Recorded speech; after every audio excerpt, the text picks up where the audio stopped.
పుణ్యక్షేత్రం వేములవాడ రాజరాజేశ్వర స్వామి దేవస్థానం. మరి స్వరాష్ట్రం వస్తేనన్నా ఈ వేములవాడ ఆలయం అన్ని రంగాలలో అభివృద్ధి చెందుతుంది. పేద తెలంగాణ భక్తులందరూ కూడా మెరుగైనటువంటి సౌకర్యాలు వస్తాయని చెప్పేసి ఆ రోజు పెద్ద ఎత్తున ఉద్యమాన్ని కూడా సహకరించినటువంటి రోజులు ప్రజానీకం అందరూ కూడా తెలుసు. కానీ దుర్మార్గంగా ఇవాళ కేసీఆర్ ముఖ్యమంత్రి అయిన తర్వాత, తెలంగాణ రాష్ట్రం సాధించుకున్న తర్వాత మొట్టమొదటిసారిగా వేములవాడకు వచ్చినప్పుడే 400 కోట్లతో అభివృద్ధి చేస్తా అని చెప్పేసి రాజన్ననే మోసం చేసినటువంటి మరి ఏ ముఖ్యమంత్రి ఉన్నాడా అంటే అది కేసీఆర్కే చెందుతుంది.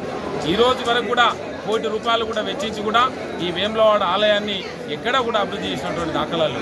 దుర్మార్గంగా ప్రతి సంవత్సరం ప్రతి రోజు కూడా ఈ రోజు శివరాత్రి అవుతూ ఉంది. గడిచిన 20 ఏళ్ల క్రితం భక్తులందరూ సోమవారం శుక్రవారం వచ్చేది, కానీ ఇప్పుడున్నటువంటి కాలంలో గడిచిన 10 ఏళ్ళుగా ప్రతిరోజు కూడా శివరాత్రి అవుతూ ఉంది.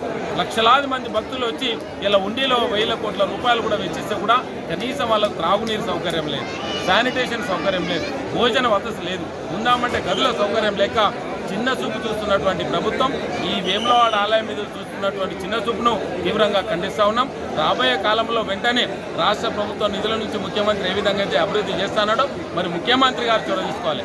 దుర్మార్గంగా ఇవాళ స్థానికంగా ప్రజల నుంచి ఎన్నిక కాబట్టినటువంటి ఆన్లైన్ ఎమ్మెల్యే రమేష్ కానీ జిల్లా మంత్రి కేటీఆర్ కూడా వెంటనే స్పందించి మరి ఆలయ అభివృద్ధి భక్తుల యొక్క సౌకర్యాల పట్ల చిత్తశుద్ధితో పనిచేయాలని చెప్పేసి బీజేపీ పక్షాన డిమాండ్ చేస్తున్నాం.